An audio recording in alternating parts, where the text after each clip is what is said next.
I'm Rosie, and this is your invitation to join me in my weekly musings, where I go into a little bit more of soul searching. The stories of our lives create a beautifully colored tapestry, interwoven by connecting threads. When we follow these threads that are tugging at our hearts, we're open to each other's creativity and higher artistic frequencies. So here at the Mystic Rose Studio, you might hear some quirky sounds in the mountain setting. But wherever you are, and in the midst of all your quirky sounds all around you, I invite you to join me and keep following those threads.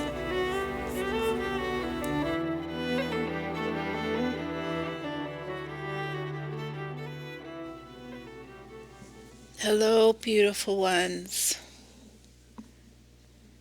Today I want to share a little bit about boundaries and what that can look like and what it really means to the core.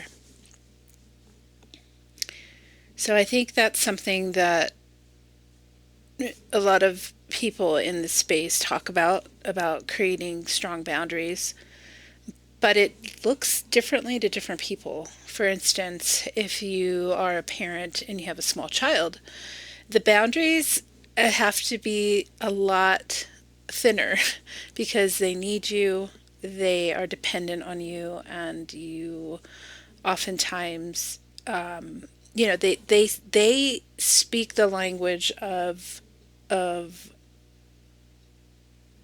physicality and emotion, and they may not quite understand the words you're saying, but they'll understand how you say it, the tone.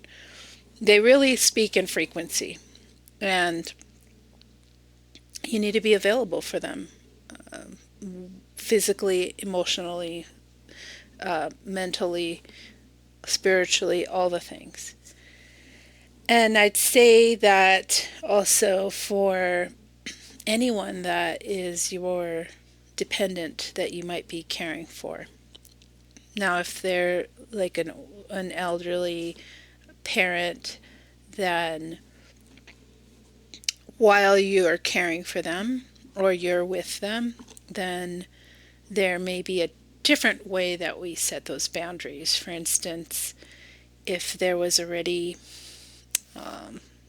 a tumultuous relationship younger, but we have stepped up and have said, these are the last few years for them, and they are an elder, my ancestor, and my children's ancestor, and I am going to listen to their stories without judgment and see that now they also are just a person. Deep down, we're all just these little boys and girls who have more time on this earth, and we still have a lot of those emotions and feelings, and a lot of things that happen to them are scars, and they maybe haven't done the work that you've done, and they don't know how to process it or communicate it. So the boundary might be, I am not going to allow some of the comments or things that are said to take hold and to land like they have been before and just set me off. And that might mean that you only visit them a couple times a year, or that it's when other family members are there, so it's not just you. Or maybe it is just you and it's not other family members, so it's kind of that dance.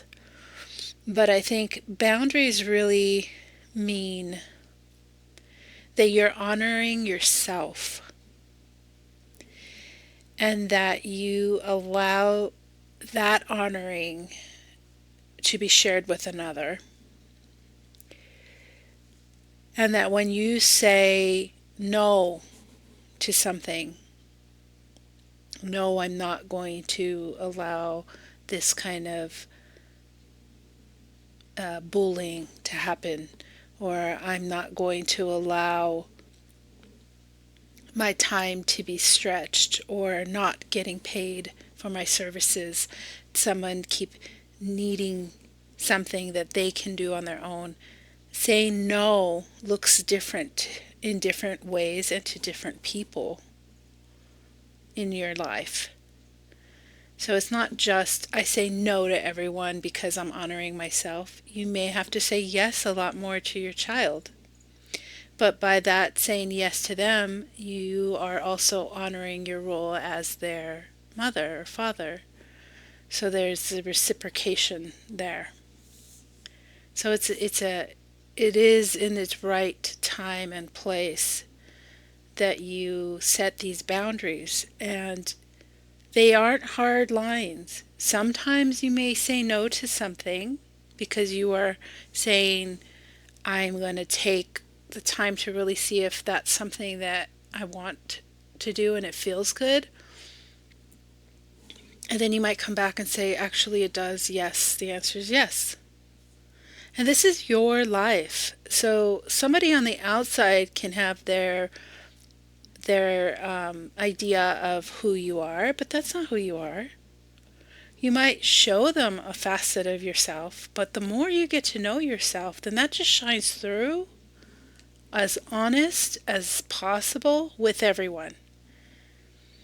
And we live in a world that we get into so many ridiculous arguments with people that we don't even know. I mean, on social media, or if you see somebody with a mask, no mask, a certain t-shirt, or certain, this or that, it's fucking ridiculous that we don't even know this person and we just assume by one thing that we wrap them all up and we know them. Know them better than they know themselves.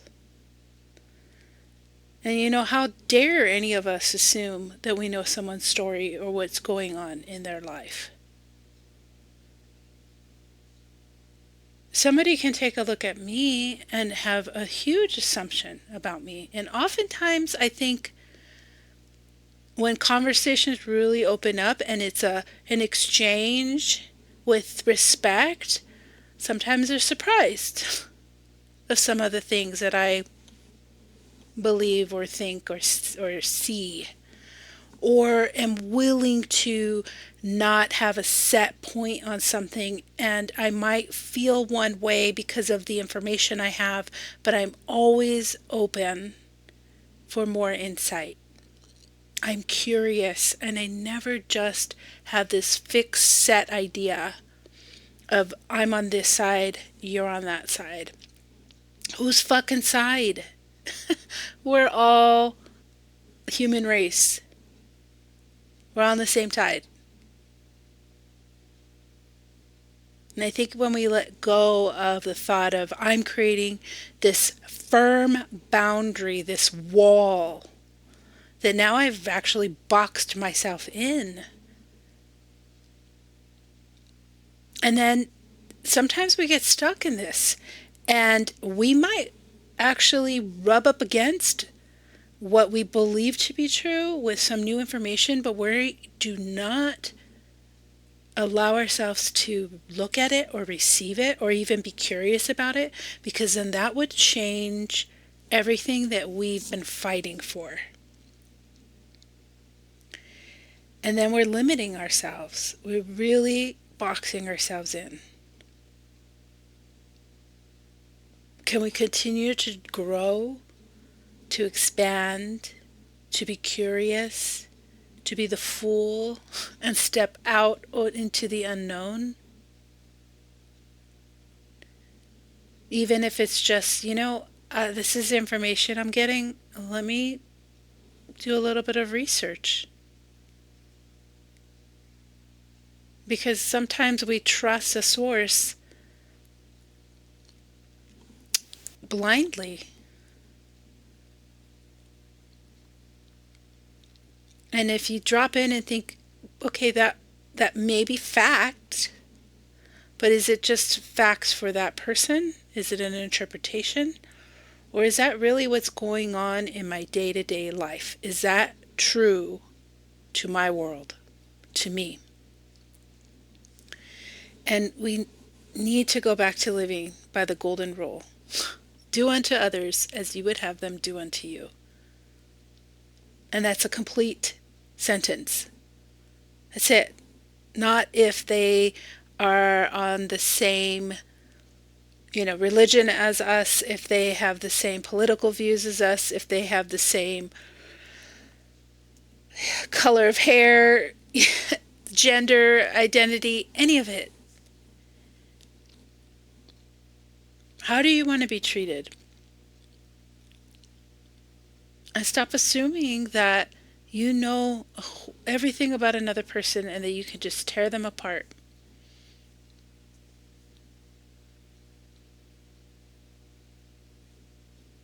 Start with real conversations. One with the person in the mirror. Is this who you want to be? Is this who you want to be known for?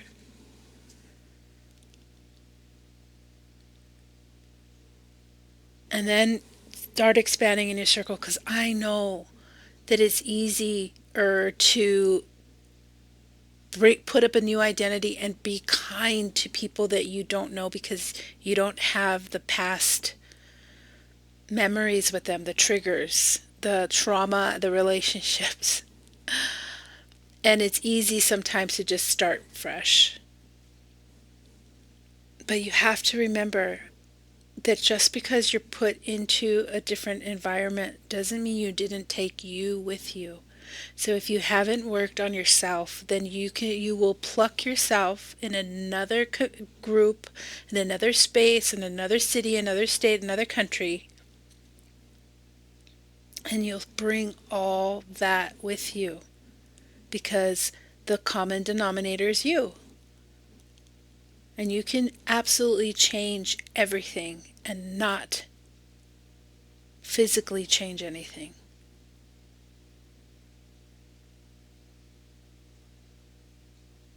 So the boundaries can be fluid and they can look different to different people at different times and different places.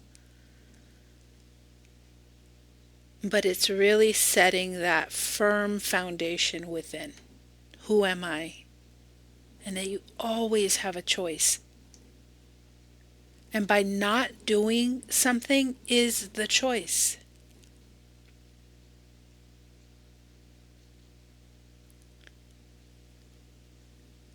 So looking at another and seeing you're just another me, another variation of me, another human being, another spark of God. And you deserve as much respect as I do. And it's irrelevant of what they do. That's their work, their journey.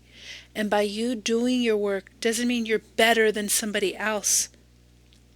Ever. We're not here as, we're climbing this spiritual ladder and that we're better than because we've unplugged from all these things. It's not about being better. If you unplug and you really feel like you have a lot more knowledge and access, then share that. And you don't have to share it by teaching or starting a podcast or a course or anything. Those things are amazing. And if that's what you're called to do, then you do that.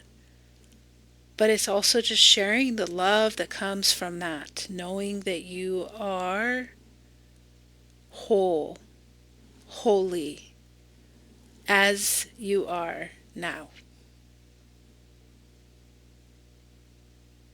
And that wherever you are is where God is. Where you lay your head to rest is a sacred space because you are there. And you're beautiful and you deserve the love and respect that God sees in you.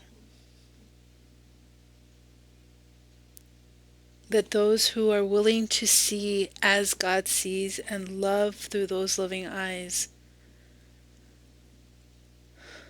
aren't perfect and are going to be upset at things or get really mad at injustices. But what are you going to do about that? If you're not changing the way you are, you only recognize things because there's something there that you see in yourself. Where do I do that in my life, in my relationships? Let me start there so that I no longer add to it. I remember a quote by Saint Afra. I think she was being burned to the stake, or she was going to be killed.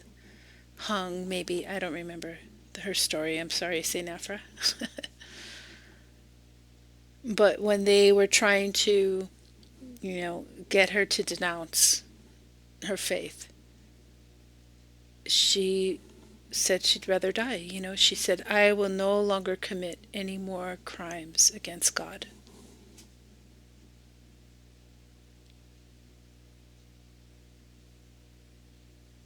Do you have that much burning faith and love that you are a spark of God and that so is everyone else? That you no longer will look for the bad in others and in yourself? Yeah, it's easy for us to find the flaws in ourselves. We're designed to look for flaws to keep us safe and strong. That's how we're still here as humans. Our brain hasn't evolved that much. We are made to look for flaws so that we can improve them because they might get us killed. As the saber-toothed tiger could be around the corner. And it's hard for us to recognize our gifts because they come easy to us. And yes, being kind is a gift. Being kind in situations that it's hard for people to be kind in is a gift.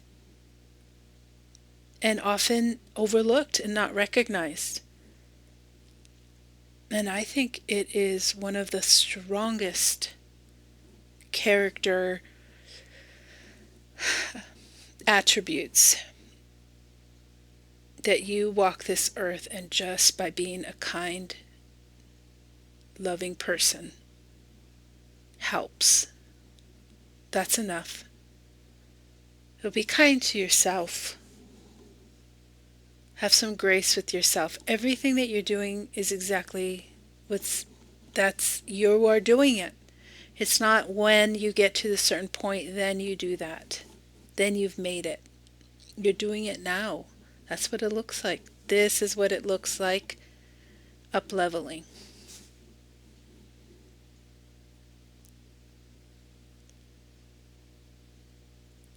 Well, how can you be kinder this week to yourself? Set that boundary to not allow shards of yourself to just be all over the place. Have your own soul retrieval, to go inward and to see yourself as whole and holy right now and feel what that feels like right now and live and step into that right now, because it matters. It makes a difference. You make a difference. And thank you for listening. Thank you for being you. I will be back with some more musings. I think I'm going to do them on Mondays, my Monday musings. And then any interviews or guests will be released on another day. And those usually are at least an hour, a couple hours long, because wherever the conversation goes, it goes. And I have some amazing ones lined up. You're gonna really enjoy them. But I'm always honored that you listen and receive me and this transmission. And I'd love to hear from you too. So I've actually created a little link, a survey, and it's here in the show notes. And you can record yourself, or you can just type in your response of let me know what's some of the favorite things that you enjoy listening, and if there's a topic that you have a question about or you'd like me to muse about. Have an amazing week, and be kind to yourself. It starts with you.